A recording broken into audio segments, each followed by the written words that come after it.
Chers concitoyens planétaires, chers frères africains,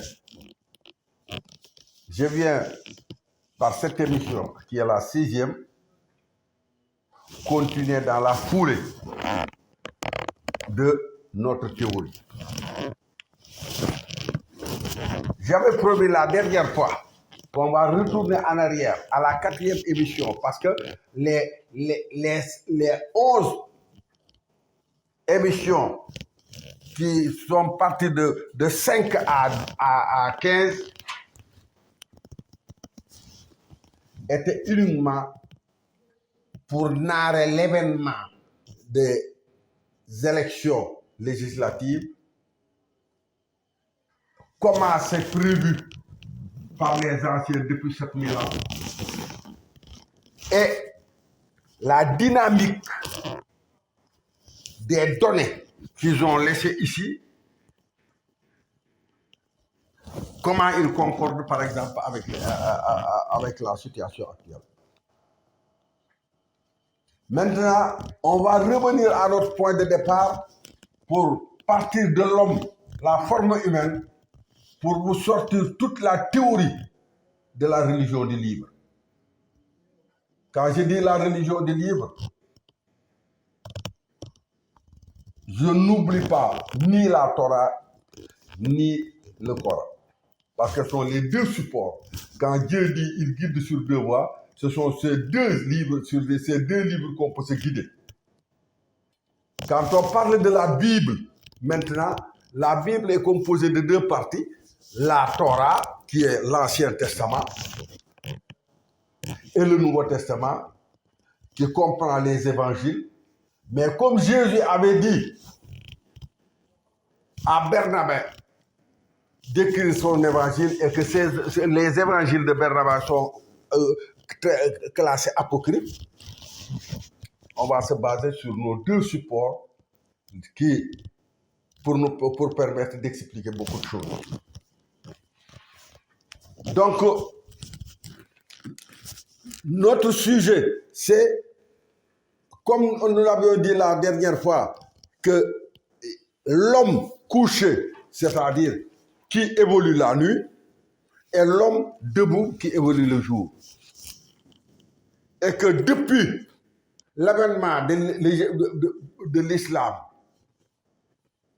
on évolue dans la nuit, comme le Coran le dit, Inna anzalnahu fi laylatul qadr. On a descendu le Coran dans une nuit bénie. Mais le Coran, c'est la science du jour, transportée durant la nuit, c'est-à-dire au moment du sommeil, et pour le ressusciter quand on sera debout. Donc, nous allons reprendre donc les émissions à partir de notre 4e émission. Mais avant, il est bon quelquefois de donner des anecdotes pour que vous compreniez que nous ne parlons pas nous ne racontons pas des histoires. Que généralement, ce que l'on raconte, c'est des faits vécus. Et quand les jeunes disent ils ont raté le rendez-vous de Mamadou Dia, j'ai eu l'occasion par 2 fois de rencontrer ces vieux. La première fois, j'avais même pas 20 ans. Je venais juste de rentrer dans l'armée, dans l'aviation, et que l'armée française nous avait livré le gaz à Ouakam. Mais avant de partir, ils avaient tellement saboté les installations, ils avaient même mis des bouteilles cassées dans les toilettes. Il a fallu appeler Mamadou Dia pour lui bien constater et leur donner l'injonction de réparer ça. C'était la première fois donc qu'on le voyait de près. La deuxième fois, j'étais en ce moment-là un peu plus assis, c'était en 93. Je donnais des cours à la mosquée des services des eaux avec Amadou Tal, que Dieu ait son âme, Et le professeur Sam, lui aussi, que Dieu ait son âme, que leur tombe soit éclairée.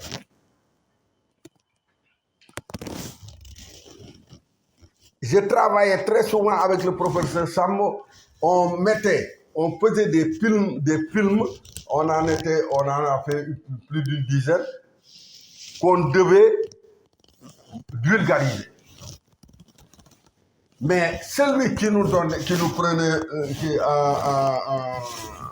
notre caméraman, lui aussi, il est parti, Lamine Sy, un gars très dévoué, qui, en fin de compte, avait tellement compris la théorie que lui aussi, il faisait de la divulgation. Et un jour, il est venu un peu plus tôt. Le vieux Momodia était là, il discutait avec lui, il lui expliquait le principe de l'Égypte pharaonique, de l'Afrique actuellement, le Sénégal, le rôle qu'il joue. Mais le vieux lui dit, mais comment vous savez, qu'est-ce que vous sortez ces histoires-là? Il dit, mais celui qui travaille actuellement avec ça, c'est lui qui met en place la théorie. Il lui a dit, quand il viendra, tu m'as la fin. Et quand je suis arrivé, j'ai été le voir. Je lui ai brossé un peu pourquoi la Fédération du Mali s'est cassée. Parce que vous ne parlez que des événements politiques, tandis que moi, je me base sur le mouvement spirituel de l'énergie. Et je lui avais dit, le principe a été faussé au départ. Pourquoi? Parce que avant, c'était 5 pays qui devaient faire la fédération. La France les a amorcés, ils ont reculé. Et il restait que le Sénégal et le Soudan français. Mais le Soudan français portait le nom que devait porter justement la fédération. Mais les Sénégalais ne l'auraient jamais accepté parce que Soudan, c'est une déformation de l'Occident, de Aswadoun, le noir. Donc le pays des Noirs. Et ils se sont mis d'accord sur le nom du Mali. Mais Mali, en arabe, c'est l'argent. Madoun. Donc, le truc étant biaisé, il fallait le reprendre. Et je lui ai dit que c'est vous, monsieur Dia, c'est vous qui avez été l'agneau du sacrifice. C'est pourquoi vous avez été en prison, mais votre sacrifice n'a pas été vain. Parce que Dieu l'a accepté. Je lui ai dit, ah bon? Mais qu'est-ce qu'il faut faire maintenant? Je lui ai dit, ah, maintenant, confirmer. Comment le confirmer? Mais on va faire un sacrifice de sang. Il me dit comment? Je lui dis, on achète ou un poulet, ou bien un mouton, ou un bœuf. Il me dit, ah, le bœuf doit être beaucoup plus costaud, hein, ça doit être beaucoup plus. Je lui dis, il m'a dit, va chercher. En ce moment-là, va voir comment coûte un bœuf. Et quand je suis arrivé le lendemain, il m'a remis l'argent. J'ai été acheter le bœuf que j'ai sacrifié à Tiaroy. En ce moment-là, j'habitais à Tiaroy. Quand j'ai fait ce sacrifice-là, très très tôt le matin, après avoir, tout de suite après la prière, j'ai récité Yassine et j'ai égorgé le bœuf. En laissant les autres le dépecer, je suis revenu par exemple sur ma nappe. C'est ce jour-là qu'on m'a appris la relation qu'il y a entre le Sénégal et l'Afrique. Avec les détails. Donc, vous voyez que Mamadou Dia, même par exemple, si dans son dessein de redresser le Sénégal, il n'a pas réussi, il a passé le plan. Et comme je vous dis, l'Afrique est en hibernation Et la date de libération n'était pas encore arrivée. Puisque je vous ai dit dans les films passés que il y a 7000 ans à peu près, ils ont mis en place les dates sur les deux îles qui sont les deux îles inhabitées qui sont au large de Dakar.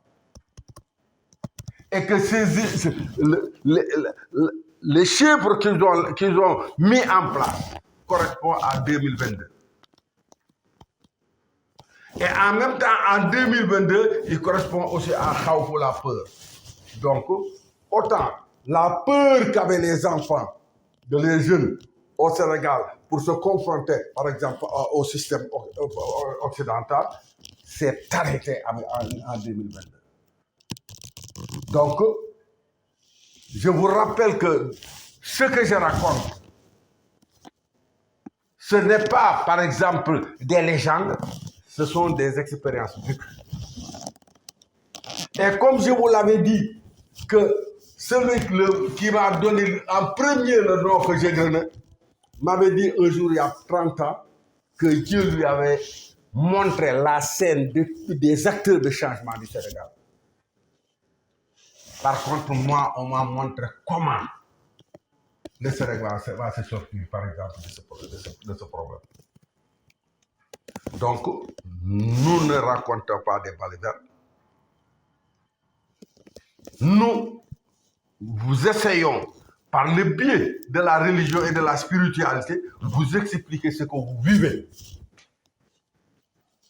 C'est la raison pour laquelle, à partir de maintenant, avec des petites anecdotes et des systèmes de démonstration, nous allons progresser pour montrer comment réveiller, c'est-à-dire comment sortir de la nuit pour reprendre le jour.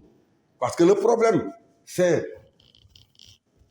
comment redresser la réalité endormie qui est en nous et qui travaille qu'avec un seul hémisphère. Parce que, comme je vous dis, j'ai un problème de communication. Pourquoi? Parce que vous, actuellement, avec l'hémisphère que vous utilisez, vous êtes pareil à, par exemple, une bouteille qui renferme, par exemple, une boisson fermée et que on met, par exemple, on chauffe une bougie et on met, par exemple, on le verse sur la bouteille. La bouteille est complètement couverte par la bougie. Pour pouvoir atteindre la boisson qui est à l'intérieur, on est obligé d'éplucher, d'enlever, par exemple, cette couche de bougie pour pouvoir ouvrir la bougie. Et je suis dans cette situation avec vous. Comment vous faire comprendre que l'Africain actuellement, en restant dans le raisonnement cartésien de l'Occident, se fait du tort à lui-même. Et qu'il continuera à piétiner jusqu'à ce qu'il comprenne que les anciens avaient un blocage qu'il fallait rattraper. Et le blocage se trouvait du côté des Européens, des Blancs. Les Blancs ont fait le travail. Maintenant, nanti de ce travail-là, il faut maintenant faire le rassemblement du potentiel intégral de l'homme.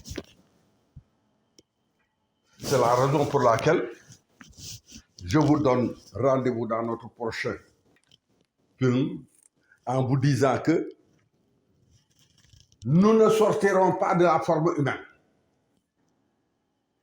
Nous ne sortirons pas aussi de la théorie coranique. Puisque la théorie coranique n'est que la théorie de l'homme. Et à partir de ce moment-là, nous allons cheminer ensemble longtemps pour essayer d'expliquer comment l'Afrique doit sortir de ce bourbier. À la prochaine.